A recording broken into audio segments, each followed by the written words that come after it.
অগ্রণী ব্যাংকের প্রধান শাখায় পতিত সরকারের সাবেক প্রধানমন্ত্রী শেখ হাসিনার দুটি লকার জব্দ করা হয়েছে। বুধবার জাতীয় রাজস্ব বোর্ড, এনবিআর এর কেন্দ্রীয় গোয়েন্দা সংস্থা সিআইসি এসব লকার জব্দ করে। রাজধানীর মতিঝিলের অগ্রণী ব্যাংক শাখায় ৭৫৩ এবং ৭৫১ নম্বর লকার দুটি তার। এর আগে মতিঝিলের পূবালী ব্যাংকে শেখ হাসিনার একটি লকারের খোঁজ পায় সিআইসি। পাশাপাশি একই ব্যাংকে হাসিনার নিজ নামে একটি ১২ লাখ টাকার এফডিআর এবং যৌথ নামে ৪৪ লাখ টাকার এফডিআর এর তথ্য পায় এনবিআর। বিকেলে রাজধানীতে এক অনুষ্ঠান শেষে এই বিষয়ে এনবিআর এর চেয়ারম্যান আব্দুর রহমান খান বলেন, শেখ হাসিনার আয়কর ফাইলে কোনো ধরনের ঘাটতি রয়েছে কিনা তা খতিয়ে দেখতে এসব লকার জব্দ করা হয়েছে। আইনি প্রক্রিয়ার বাইরে গিয়ে লকার খোলার কোনো এখতিয়ার এনবিআর এর নেই বলে জানান তিনি। এক্ষেত্রে সব ধরনের আইনি প্রক্রিয়া অনুসরণ করা হবে বলে জানান এনবিআর এর চেয়ারম্যান। আমরা জব্দ করি হচ্ছে ট্যাক্স আদায় করার জন্য, এটা একটা। আরেকটা হচ্ছে যে আমরা ভেরিফাই করার জন্য যে ওনার যে পরিমাণ প্রপার্টি ওখানে আছে সেটা উনি ডিসক্লোজ করেছিলেন কিনা। এই জন্যই তো, অন্য তো কোনো কারণ নেই। তো সেটা ওই প্রক্রিয়া যখন আসবে তখন হয়তো তারা দেখবে। পিআর পদ্ধতি নির্বাচনের জন্য রাজনৈতিক দলের নয়, জনগণের সিদ্ধান্ত প্রয়োজন বলে মন্তব্য করেছেন বিএনপির স্থায়ী কমিটির সদস্য আমির খসরু মাহমুদ চৌধুরী। বিকেলে গুলশানে ইইউ প্রতিনিধিদের সঙ্গে বৈঠক শেষে তিনি একথা জানান। এর আগে সকালে বনানীতে পিআর ইস্যুতে জামায়াতের আন্দোলন দেশকে অস্থিতিশীল করে তুলতে পারে বলেও শঙ্কার কথা জানান আমির খসরু। সাম্প্রতিক রাজনীতি ও আগামী নির্বাচন নিয়ে গুলশানে ইউরোপীয় ইউনিয়নের কার্যালয়ে সংস্থাটির প্রতিনিধিদের সঙ্গে বৈঠক করেন বিএনপির স্থায়ী কমিটির সদস্য সহ ৬ সদস্যের প্রতিনিধি দল। বৈঠক শেষে সাংবাদিকদের আমির খসরু মাহমুদ চৌধুরী জানান, পিআর পদ্ধতির নির্বাচন করতে হলে তা নির্বাচনের পর সংসদে অনুমোদিত হতে হবে। যে পিআর যদি কেউ চায়ও, সেটা তো আগামীতে জনগণের ম্যান্ডেট নিয়ে সংসদে এসে পাস করতে হবে, জনগণের ম্যান্ডেট নিতে হবে। আমরা কিছু লোক টেবিলের চারিদিকে বসে কিছু রাজনৈতিক দল জনগণের পক্ষ থেকে আগেভাগে তো এই সিদ্ধান্ত নেওয়া সম্ভব না। নির্বাচনকে সামনে রেখে পিআর নিয়ে আন্দোলন করা অযৌক্তিক বলে জানান দলের স্থায়ী কমিটির আরেক সদস্য নজরুল ইসলাম খান। এই যে জুলাই আগস্টের আন্দোলন হলো, সেখানে দাবির মধ্যে কি পিআর ছিল? এটা একটা নতুন দাবি নিয়ে নির্বাচন সামনে, এই সময় এরকম আন্দোলন বা এরকম ধরনের কথাবার্তা, আমরা মনে করি তারা বুঝতে পারবে তাদের কি করা উচিত। এর আগে বুধবার সকালে রাজধানীর বনানী কার্যালয়ে সাংবাদিকদের সঙ্গে আলাপকালে আমির খসরু বলেন, পিআর ইস্যুতে জামায়াতের আন্দোলন দেশকে অস্থিতিশীল করে তুলতে পারে। কোনো শক্তি এখানে দেশকে একটা আবার অস্থিতিশীল পরিস্থিতিকে নিয়ে যাচ্ছে, এবং এর মাধ্যমে আবার যেই শক্তি পালিয়ে গেছে, যাদেরকে বাংলাদেশের মানুষ উৎখাত করেছে, তাদের জন্য কি কোনো স্পেস ক্রিয়েট করা হচ্ছে কিনা, এটাও তো একটা প্রশ্ন আসতে পারে, তাই না? গণতন্ত্রের স্বার্থে ফেব্রুয়ারিতে নির্বাচনের কোনো বিকল্প নেই বলেও জানান আমির খসরু মাহমুদ চৌধুরী। Rifat Alam, independent news, Dhaka. ফেব্রুয়ারিতে অবাধ ও শান্তিপূর্ণ এবং উৎসবমুখ নির্বাচনের প্রতিশ্রুতি দিয়েছেন প্রধান উপদেষ্টা অধ্যাপক মোহাম্মদ ইউনূস। বুধবার অতিথি ভবন যমুনায় ইউরোপীয় ইউনিয়নের আইন প্রণেতাদের সাথে বৈঠকে সরকারের অঙ্গীকার ব্যক্ত করেন প্রধান উপদেষ্টা। সফররত প্রতিনিধি দলকে প্রধান উপদেষ্টা আরও বলেন, সরকার ইতিমধ্যে নির্বাচনের সময়সীমা ঘোষণা করেছে, এটি রমজানের আগে ফেব্রুয়ারিতে অনুষ্ঠিত হবে। বলেন, কিছু শক্তি নির্বাচনে দেরি করানোর চেষ্টা করলেও সরকার নির্ধারিত সময়সূচি মেনে চলবে। প্রধান উপদেষ্টার আশায় এবার রেকর্ড সংখ্যক তরুণ ভোটাধিকার প্রয়োগ করবেন। অধ্যাপক ইউনূস উল্লেখ করেন, কয়েক বছর পর বিশ্ববিদ্যালয়গুলোতে ছাত্র সংসদ নির্বাচন আবার শুরু হয়েছে, যেখানে তরুণদের মধ্যে ক্রমবর্ধমান উৎসাহ দেখা যাচ্ছে।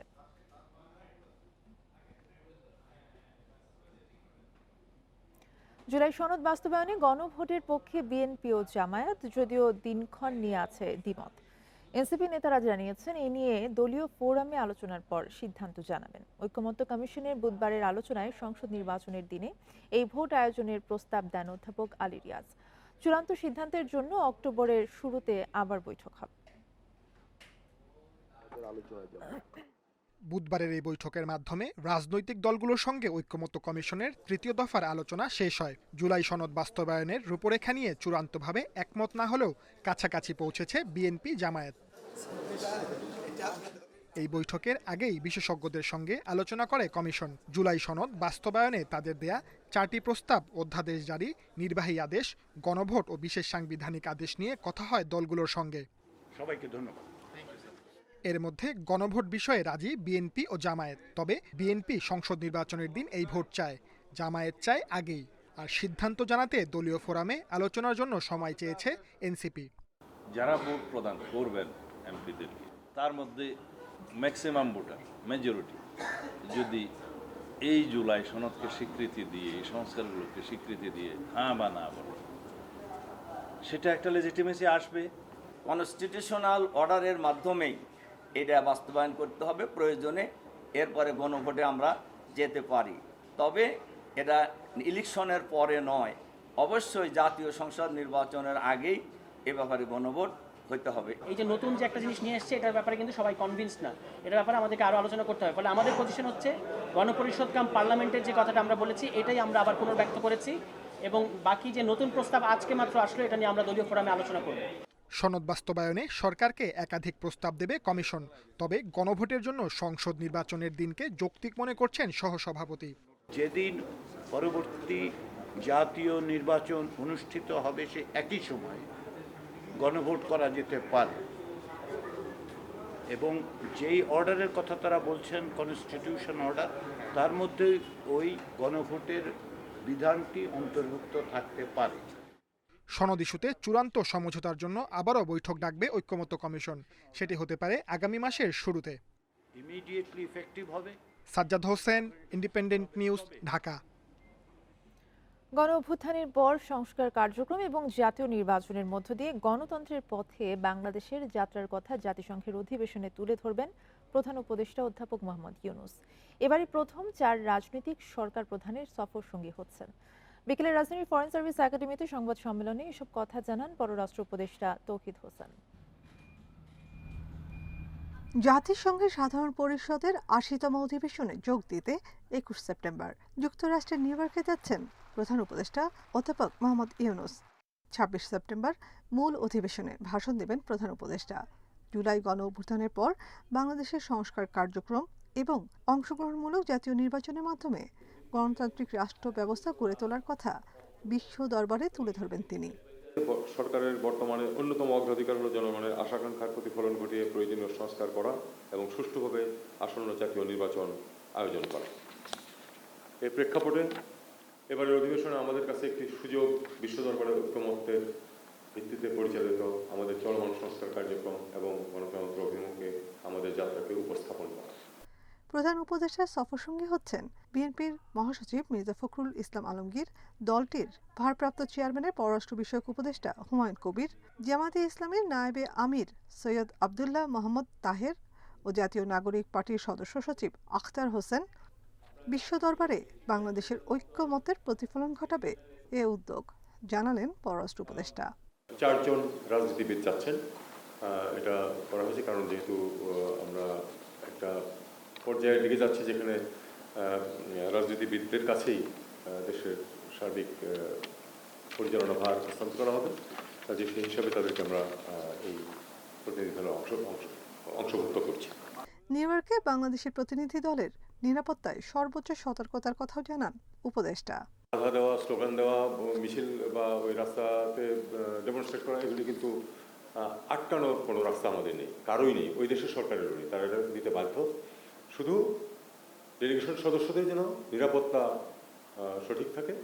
আমি আসলে খুব আশঙ্কা করছি না, এই কারণে যে এনওয়াইপিডি এ ব্যাপারে নিউ ইয়র্ক পুলিশ ডিপার্টমেন্টের তারা তাদের বিস্তর অভিজ্ঞতা। ৩০ সেপ্টেম্বর রোহিঙ্গা ইস্যুতে জাতিসংঘের উচ্চ পর্যায়ের সভায় অংশ নেবেন প্রধান উপদেষ্টা। এছাড়া সাইডলাইনে পাকিস্তান সহ বেশ কটি দেশ ও সংস্থার প্রধানের সঙ্গে আলাদা বৈঠক করবেন। ২ অক্টোবর তার দেশে ফেরার কথা রয়েছে। নাফিজুদ্দৌলা, ইন্ডিপেন্ডেন্ট নিউজ, ঢাকা।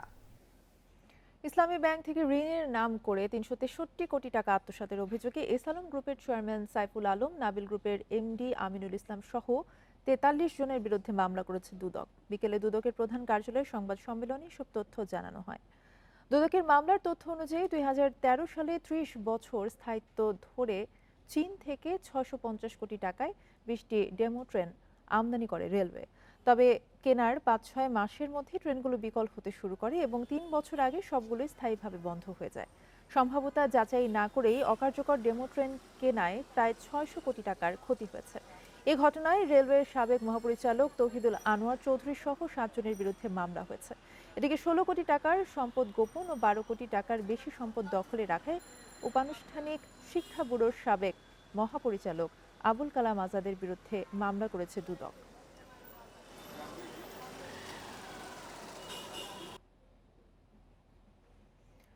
দুর্গাপূজায় আইন শৃঙ্খলা পরিস্থিতি নিয়ে কোনো হুমকি নেই, সুন্দরভাবে পূজা উদযাপন করতে পারবেন সনাতন ধর্মাবলম্বীরা। বিকেলে রাজধানীর রমনা কালী মন্দির পরিদর্শন শেষে একথা জানিয়েছেন স্বরাষ্ট্র উপদেষ্টা জাহাঙ্গীর আলম চৌধুরী। পূজা উদযাপনে এবার বাজেট বাড়ানোর কথাও জানান তিনি। দুর্গাপূজার প্রস্তুতি পরিদর্শনে বুধবার বিকেলে রমনা কালী মন্দিরে যান স্বরাষ্ট্র উপদেষ্টা জাহাঙ্গীর আলম চৌধুরী। ঘুরে দেখেন মণ্ডপের পরিবেশ। উপদেষ্টার কাছে পূজা আয়োজনের বিভিন্ন বিষয়ে তুলে ধরে মন্দির কমিটি। বাংলাদেশে সনাতন ধর্মাবলম্বীদের বিষয়ে ভারতের গুজবের প্রতিবাদ জানান মন্দিরের সভাপতি। ভারতের ওই কুকুর ঘেউ ঘেউ করে শুভেন্দুকে নিমন্ত্রণ জানাচ্ছি যে আপনি এসে দেখে যান বাংলাদেশের হিন্দুরা কত ভালো আছে। আমি আপনাদের নিমন্ত্রণ জানাচ্ছি রমনা কালী মন্দিরের পক্ষ থেকে। স্বরাষ্ট্র উপদেষ্টা জানান, পূজায় আইন শৃঙ্খলা পরিস্থিতি নিয়ে কোনো হুমকি নেই, সুন্দরভাবে পূজা উদযাপনে সব ব্যবস্থা নিয়েছে সরকার। পূজা যেন নির্বিঘ্নভাবে হতে পারে এই জন্য আমরা একটা কিন্তু নতুন অ্যাপও খুলেছি, কোথায় কি ঘটবে এটা সাথে সাথে যেন জানা যায়। আর আরেকটা জিনিস হলো, এবার এটার শান্তি শৃঙ্খলা রক্ষাতে আমরা কিন্তু পূজা কমিটিকেও কিন্তু আমরা অনুরোধ করেছি, তারাও এটা সব সময় অবজার্ভ করার জন্য তাদেরও কিন্তু 7 জন লোক থাকবে। এবার দুর্গাপূজায় সরকারের পক্ষ থেকে বরাদ্দ 1 কোটি টাকা বাড়ানো হয়েছে বলেও জানান উপদেষ্টা। এবার কিন্তু সরকার 5 কোটি টাকা সরকার দিছে, গতবার ছিল 4, এবার 5 কোটি টাকা সরকার দিছে। এজন্য এরপরও যদি কোনো রকমের কোনো ধরনের থাকে প্রয়োজন থাকে আমরা অবশ্যই দেখব। দুর্গাপূজায় কেউ বিশৃঙ্খলা করতে চাইলে কঠোর ব্যবস্থা নেওয়ার হুঁশিয়ারিও দেন স্বরাষ্ট্র উপদেষ্টা। জাহিদুল ইসলাম, ইন্ডিপেন্ডেন্ট নিউজ, ঢাকা। 6 দফা দাবিতে রাজধানীর 7 রাস্তায় প্রায় 2 ঘন্টা সড়ক অবরোধ করে পলিটেকনিক শিক্ষার্থীরা। এ সময় বন্ধ হয়ে যায় যান চলাচল, দেখা দেয় ভোগান্তি। অবশেষে পুলিশের হস্তক্ষেপে দুপুর 2টা 30 স্বাভাবিক হয় যান চলাচল। দাবি আদায় না হলে সামনে আরও কঠোর কর্মসূচি দেওয়া হবে বলে জানিয়েছেন শিক্ষার্থীরা। রাজধানীর 7 রাস্তা এলাকায় সকালে সড়ক অবরোধ করেন ঢাকা পলিটেকনিক ইনস্টিটিউটের শিক্ষার্থীরা। 6 দফা দাবিতে সকাল 11টা থেকে দুপুর 2টা পর্যন্ত চলে এই অবরোধ। শিক্ষার্থীদের অভিযোগ, পূর্বঘোষিত এসব দাবি পূরণে আশ্বাস দিলেও এখন পর্যন্ত বাস্তবায়নে কোনো পদক্ষেপ নেয়নি সরকার। রাষ্ট্রের একটা মীমাংসিত জিনিস নিয়ে তারা বিশৃঙ্খলা সৃষ্টি করতেছে, রাষ্ট্রকে জিম্মি করে তাদের দাবি সমূহ আদায় করার চেষ্টা করতেছে। 10ম গ্রেড উপসহকারী প্রকৌশলী, সাব অ্যাসিস্ট্যান্ট ইঞ্জিনিয়ার, এই পদটি একমাত্র ডিপ্লোমাদের সিলেবাসের আদলে তৈরি করা হয়েছে। আমাদের দাবি দাবা যদি মেনে না হয় তাহলে আমরা এরপর থেকে আরো কঠিনতর কর্মসূচিতে যাব। অবরোধের কারণে মহাখালী, বনানী, মগবাজার, মালিবাগ ও মৌচাক এলাকায় সৃষ্টি হয় তীব্র যানজট। ভোগান্তিতে পড়েন সাধারণ মানুষ। ভুক্তভোগীদের অভিযোগ, অনেক দূর পর্যন্ত হেঁটে গন্তব্যে পৌঁছাতে হচ্ছে। এভাবে সড়ক অবরোধ করে সাধারণ মানুষকে কষ্ট না দিয়ে বরং অন্য পদ্ধতিতে আন্দোলনের তাগিদ দেন তারা। এই যে ভোগান্তিটা, এটার দায়ভার কে নেবে? এখানে তাদের ফ্যামিলির লোকজন থাকতে পারে, কিন্তু যাদের ইমার্জেন্সি তারা স্টুডেন্ট, তাদের দায়িত্ব এবং কর্তব্য থাকে তাদেরকে যেভাবে হোক তাদের নিজ দায়িত্বে পার করে দেওয়া। মুন্সিগঞ্জ যাওয়ার উদ্দেশ্যে রওনা দিয়েছি মিরপুর থেকে, অর্ধেক রাস্তায় নামাই দিয়েছে, বাচ্চা ঘুমিয়ে গেছে, কোলে নিয়ে হাঁটতে হইতেছে। এটা কি কষ্ট না? আন্দোলন করতেছে ঠিক আছে, কিন্তু আমাদের এমন কষ্ট দিয়ে আন্দোলন করাটা কি উচিত? অবশেষে দুপুর 2টায় পুলিশের হস্তক্ষেপে অবরোধ তুলে নেন শিক্ষার্থীরা। দাবি পূরণ না হলে ভবিষ্যতে আরও কঠোর কর্মসূচি দেওয়ার কথা জানিয়েছেন আন্দোলনরত শিক্ষার্থীরা। Tanvir Ahmed, independent news, Dhaka. 10ম গ্রেড ডিপ্লোমা ইঞ্জিনিয়ারদের জন্য নির্ধারিত উপ সহকারী প্রকৌশলী এবং সমমানের পদ সংরক্ষণ রাখা সহ 7 দফা দাবি আদায় দেশের বিভিন্ন স্থানে সড়ক ও রেলপথ অবরোধ করে পলিটেকনিক শিক্ষার্থীরা। এতে বিপাকে পড়েন যাত্রীরা। দাবি আদায় না হলে সামনে আরও কঠোর আন্দোলনের ঘোষণা দিয়েছেন শিক্ষার্থীরা। 7 দফা দাবিতে রাজশাহীতে পলিটেকনিক শিক্ষার্থীরা ভদ্রা মোড়ে রেলপথ অবরোধ করে বিক্ষোভ ও অবস্থান কর্মসূচি পালন করেন। এ সময় বিভিন্ন স্লোগান দেন তারা। বরিশালে ঢাকা কুয়াকাটা মহাসড়কের চৌমাথা এলাকা অবরোধ করেন বরিশাল পলিটেকনিক ইনস্টিটিউটের শিক্ষার্থীরা। এ সময় প্রায় 1 ঘন্টা মহাসড়কে যান চলাচল বন্ধ ছিল। মেধাবীরা যারা এই যে অযৌক্তিক দাবিগুলো দিয়েছে সেটি প্রত্যাখ্যান করতে হবে সরকার কর্তৃক, আর আমরা যে দাবিগুলো দিয়েছি সেগুলো মানতে হবে। আমাদের ডিপ্লোমা ইঞ্জিনিয়ারদেরকে প্রকাশ্যে গুলি করে হত্যার হুমকি দেয় এবং আমাদের ডিপ্লোমা ইঞ্জিনিয়ারদের যে 7 দফা দাবি, এই 7 দফা দাবি বাস্তবায়নের লক্ষ্যে আজকে বিক্ষোভ অবস্থান কর্মসূচি আমরা পালন করি। যে আমাদের যে 7 দফা দাবি সরকার কর্তৃক যাতে সেই 7 দফা দাবি খুব দ্রুত বাস্তবায়ন করা হয়। একই দাবিতে গাজীপুরের চান্দনায় প্রায় 2.5 ঘন্টা ঢাকা ময়মনসিংহ মহাসড়ক অবরোধ করেন শিক্ষার্থীরা। এতে মহাসড়কে বন্ধ হয়ে যায় যান চলাচল। এ সময় দাবি আদায় না হলে সামনে আরও কঠোর আন্দোলনের ঘোষণা দেন শিক্ষার্থীরা।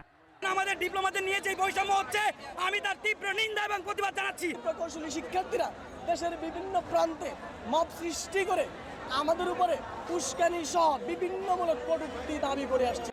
এছাড়া দিনাজপুর, টাঙ্গাইল, নওগাঁ, বগুড়া, রংপুর, পটুয়াখালী সহ দেশের বিভিন্ন জেলাতেও মহাসড়ক অবরোধ করে বিক্ষোভ করেন শিক্ষার্থীরা।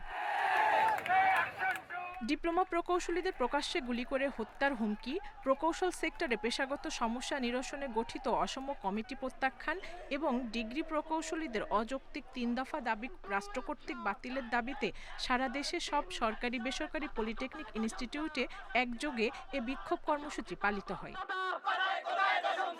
Zulekha Parvin, independent news. প্রকৌশলী এবং ডিপ্লোমা প্রকৌশলীদের দাবি পর্যালোচনায় 6 সদস্যের কমিটি গঠন করেছে সরকার, তাই আর কোনো আন্দোলন কর্মসূচি না দেওয়ার আশ্বাস দিয়েছেন শিক্ষার্থীরা। দুপুরে সচিবালয়ের প্রকৌশল পেশায় বিএসসি ডিগ্রিধারী এবং ডিপ্লোমাধারীদের পেশাগত দাবিগুলোর যৌক্তিকতা নিরীক্ষায় গঠিত কমিটির বৈঠক হয়। পরে বিদ্যুৎ ও জ্বালানি উপদেষ্টা ফাউজুল কবির খান জানান, বিএসসি ডিগ্রিধারীদের 3টি এবং ডিপ্লোমাধারীদের 7টি দাবি রয়েছে। দাবি পর্যালোচনা করতে ইনস্টিটিউটের একজন প্রতিনিধি, একজন শিক্ষক ও একজন আন্দোলনকারী সহ 6 সদস্যের কমিটি হয়েছে। তারা দাবিগুলোর ঐকমত্য আনার চেষ্টা করবে। তদন্ত কমিটির সুপারিশ না আসা পর্যন্ত কোনো আন্দোলন বা কর্মসূচি না দেওয়ার কথা জানিয়েছেন শিক্ষার্থীরা। কমিটির রিপোর্ট পেলে আবারও আন্দোলনকারীদের সাথে বসবেন ফাউজুল কবির খান।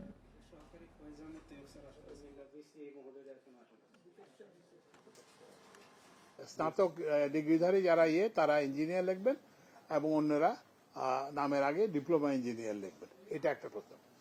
আরেকটা প্রস্তাব হচ্ছে যে নামের আগে কেউ কিছু লিখবেন না, নামের পরে লিখবেন। আর হচ্ছে যে আরেকটা হচ্ছে যে তৃতীয় প্রস্তাব হচ্ছে যে কিছুই লিখবেন না।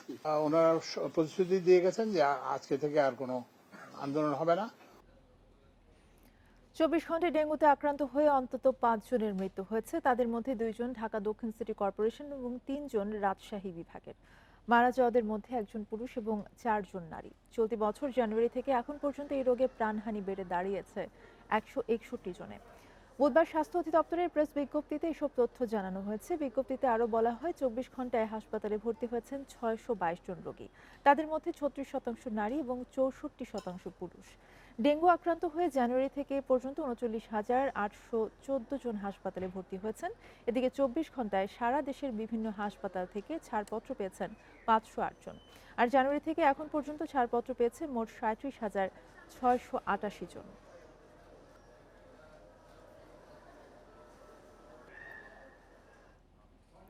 গত 8 বছরে বাংলাদেশের রোহিঙ্গা সংকট নিয়ে জাতিসংঘ সহ কোনো আন্তর্জাতিক সম্প্রদায় কার্যকর ভূমিকা রাখেনি। নৌপরিবহন উপদেষ্টা সাখাওয়াত হোসেন বলেন, কূটনৈতিক তৎপরতা এবং বৈশ্বিক সহায়তা ছাড়া এই সংকটের শান্তিপূর্ণ সমাধান সম্ভব নয়। দুপুরে রাজধানীতে এক আলোচনা সভায় তিনি এসব কথা বলেন। সিরিডাপ মিলনায়তনে রোহিঙ্গাদের কণ্ঠস্বর ও আকাঙ্ক্ষা নিয়ে জাতীয় সংলাপের আয়োজন। জাতিসংঘ অধিবেশনে রোহিঙ্গা সংকট নিয়ে বাংলাদেশের কৌশল কি হতে পারে তা নিয়ে আলোচনা হয়। অংশ নেন অংশীজন সহ গবেষকেরা। বাংলাদেশের রোহিঙ্গা সংকটের নানা দিক তুলে ধরেন আলোচকেরা। এ সময় রোহিঙ্গা সংকট সমাধানে সামরিক ব্যবস্থার উপর জোর দেন লেখক ও গবেষক ফরহাদ মজহার।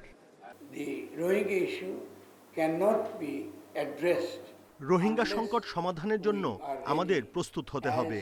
এটি একটি গুরুতর সামরিক কৌশলগত বিষয়। তখনই সমাধান সম্ভব যখন আমাদের একটি শক্তিশালী সামরিক প্রতিষ্ঠান থাকবে যারা ভূ রাজনৈতিক বিষয়গুলো বোঝার সক্ষমতা রাখে। সবচেয়ে জরুরি হলো তাদের জনগণের সঙ্গে কাজ করার সক্ষমতা থাকতে হবে। The most important part is this: they must develop the capacity to work with the people. মিয়ানমারের রাজনৈতিক বাস্তবতার প্রসঙ্গ টেনে নৌপরিবহন উপদেষ্টা বলেন, ৭৫ থেকে ৭৮ বছর ধরে দেশটিতে গৃহযুদ্ধ পরিস্থিতি চলছে। জান্তা সরকারের নির্যাতনের কারণে বাংলাদেশে আশ্রয় নিতে বাধ্য হয় রোহিঙ্গারা। এ নিয়ে জাতিসংঘ সহ অন্য আন্তর্জাতিক সম্প্রদায়ের ভূমিকায় হতাশা প্রকাশ করেন সাখাওয়াত হোসেন। গত ৮ বছরে বাংলাদেশের রোহিঙ্গা সংকটে জাতিসংঘ সহ আন্তর্জাতিক সম্প্রদায় কোনো দায়িত্বশীল ও কার্যকর ভূমিকা রাখেনি। কূটনৈতিক তৎপরতার পাশাপাশি আন্তর্জাতিক সম্প্রদায়ের সহায়তা ছাড়া এই সংকটের শান্তিপূর্ণ সমাধান সম্ভব নয়। মানবিক কারণে বিপুল সংখ্যক রোহিঙ্গাকে আশ্রয় দিয়েছে বাংলাদেশ। তাদের প্রত্যাবাসনের জন্য বিশ্ব সম্প্রদায়ের উদ্যোগ জরুরি বলে মনে করেন আলোচকেরা। শাহাদাত স্বপন, ইন্ডিপেন্ডেন্ট নিউজ, ঢাকা। আদালতে মামলা জট কমাতে ছোটখাটো অভিযোগ নিষ্পত্তিতে আরো সক্রিয় করতে হবে গ্রাম আদালতকে। এতে স্বল্প সময়ে সহজে মিলবে বিচারও। বুধবার ল রিপোর্টার্স ফোরামের সঙ্গে মতবিনিময় সভায় এসব কথা বলেন বক্তারা। রাজধানীর একটি হোটেলে স্থানীয় সরকার, পল্লী উন্নয়ন এবং সমবায় মন্ত্রণালয় এবং ইউএনডিপি যৌথ উদ্যোগে আয়োজিত এই সভায় জানানো হয়, দেশে ৬১টি জেলার প্রতিটি ইউনিয়নে চলমান গ্রাম আদালত। তবে এ বিষয়ে গ্রামের অনেকেই বিস্তারিত অবগত নয়। ২০২৪ সালেও নতুন করে সংশোধনীর মাধ্যমে আইনটিকে আরও যুগোপযোগী করা হয়েছে এবং আদালতে বিচারের ক্ষমতাও বাড়ানো হয়েছে। আগে ৭৫,০০০ টাকা পর্যন্ত বিরোধ নিষ্পত্তি করা গেলেও এখন ৩ লাখ টাকা পর্যন্ত করা হয়েছে। গ্রাম আদালতের মাধ্যমে এখন পর্যন্ত ১,৫৯,০০০ মামলার সমাধান করা হয়েছে।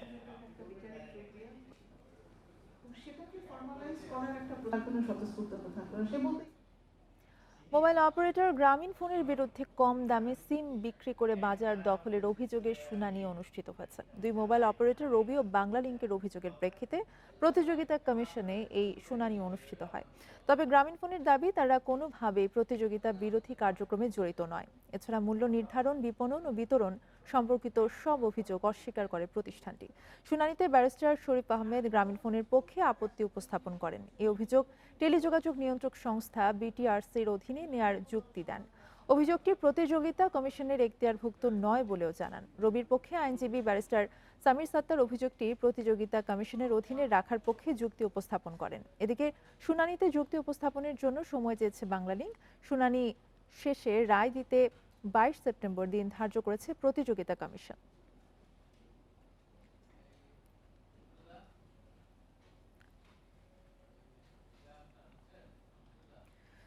দেশের ইতিহাসে সর্বনিম্ন এডিপি বাস্তবায়নের রেকর্ড হয়েছে। চলতি অর্থ বছরের জুলাই আগস্টে এডিপি বাস্তবায়নের হার ২.৫%-এরও কম। এ সময় ব্যয় হয়েছে ৫,৭১৪ কোটি ৮৩ লাখ টাকা, যা বরাদ্দের মাত্র ২.৩৯%। বুধবার একনেক সভার পর ব্রিফিংয়ে এই তথ্য জানান পরিকল্পনা উপদেষ্টা ওয়াহিদ উদ্দিন মাহমুদ। ফেব্রুয়ারিতে জাতীয় নির্বাচনের সময় নির্ধারণ হওয়ায় ডিসেম্বর বা জানুয়ারিতে সংশোধিত এডিপি ঘোষণার পরিকল্পনার কথাও তুলে ধরেন তিনি। আইএমইডির তথ্য মতে চলতি অর্থ বছরের এডিপিতে বরাদ্দ রাখা হয় ২,৩৮,৬৯৫ কোটি ৬৪ লাখ টাকা, কিন্তু জুলাই আগস্ট ২ মাসে ব্যয় হয়েছে মাত্র ৫,৭১৪ কোটি ৮৩ লাখ টাকা।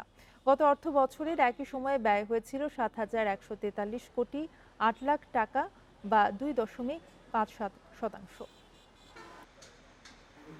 গত বছর বলেছিলাম অনেক কারণে প্রকল্প বাস্তবায়ন ধীরগতিতে হচ্ছে, কিন্তু এখন তো আর সেই অজুহাত চলে না। কাজেই আমরা আলাপ করব, বিশেষ করে যেহেতু আমরা এই সংশোধিত উন্নয়ন বাজেট যেই সময় দেওয়ার কথা তার আগেই ফেব্রুয়ারির মধ্যেই আমরা দিতে চাই। নীরব এলাকা ঘোষণার পরেও কমছে না শব্দ দূষণ। দুর্বল আইনে শাস্তি এবং জরিমানা কম থাকায় কমছে না দূষণের মাত্রা। সারা দেশে শব্দ দূষণের প্রভাবে মানুষের স্বাস্থ্যের পাশাপাশি প্রাণীকুলেরও স্বাভাবিক বৈশিষ্ট্যে প্রভাব ফেলছে। তাই শব্দ দূষণ আইন সংস্কার এবং হাইড্রোলিক হর্ন আমদানি বন্ধে করতে হবে। বুধবার রাজধানীর আগারগাঁওয়ে মতবিনিময় সভায় এই দাবি জানান আলোচকরা। রাজধানীতে নতুন করে গুলশান, বনানী, বারিধারা ও নিকেতনকে নীরব এলাকা ঘোষণা করা হয়েছে।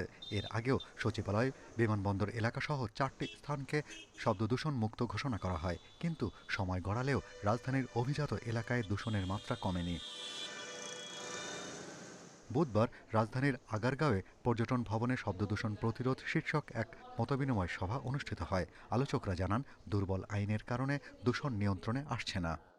গত 14 সেপ্টেম্বর পর্যন্ত হিসাব 13টা মাত্র মোবাইল কোর্ট পরিচালনা করা হয়েছে। ওদিক দিয়ে আমরা যখন যাই 1 বছরে কি মনে হয়েছে যে এখানে 13টা মামলা করার মতোই ঘটনা ঘটেছে? আলোচনায় উঠে আসে শব্দদূষণের কারণে শারীরিক ও মানসিক স্বাস্থ্যের ক্ষতি হচ্ছে। সেই সাথে সুন্দরবন সহ বনাঞ্চলে বাস্তুসংস্থানের উপর নেতিবাচক প্রভাব পড়ছে। এখনো পৃথিবীতে জন্মগ্রহণ করেনি, সে যদি একটা প্রচন্ড নয়েজ পলিউটেড এলাকায় থাকে, তার উপরে কিন্তু তার বিকাশের উপরে কিন্তু প্রভাব পড়ে। হরিণ কিন্তু পাতা নড়লেই লাভ দেয়। এখন আমি যদি সুন্দরবনের খালের দিয়া প্রচুর জোরে নৌকা চালাই, তাইলে হরিণ কি নৌকার আওয়াজের দিকে খেয়াল রাখবে না, অন্য পাতা নড়া দিছে না বাঘ নড়া দিছে। ফলে তাদের খাবারে ডিস্টার্ব হয়, ব্রিডিং পোটেনশিয়ালিটিতে তাদের প্রজননে ডিস্টার্ব হয়, এবং তাদের যে নতুন বাচ্চাটা আসে সেও ডিস্টার্ব ফিল করে, ডিসঅর্ডার হয়। মতবিনিময় সভায় কাভার্ড ভ্যান মালিক সমিতির পক্ষ থেকে বলা হয়, হাইড্রোলিক হর্ন আমদানি বন্ধ করা জরুরি। যদি সরকার ইচ্ছা করে যে বিদেশ থেকে আর বড় হর্নগুলো এই দেশে আনবে না, তো আর বড় হর্ন বাজানো হবে না। বা শব্দ দূষণ এটা গভর্নমেন্ট ছাড়া আমার মনে হয় কেউ বন্ধ করতে পারবে না। আলোচনা সভায় বক্তারা আরও বলেন, জনসচেতনতার পাশাপাশি যানবাহনের চালকদের আধুনিক মানের প্রশিক্ষণ প্রয়োজন। Shahriar Anirban, independent news, Dhaka. এই ছিল এখনকার সংবাদে। ইন্ডিপেন্ডেন্ট টেলিভিশনের আরও খবর জানতে চোখ রাখুন ফেসবুক, ইউটিউব এবং এক্স। ধন্যবাদ।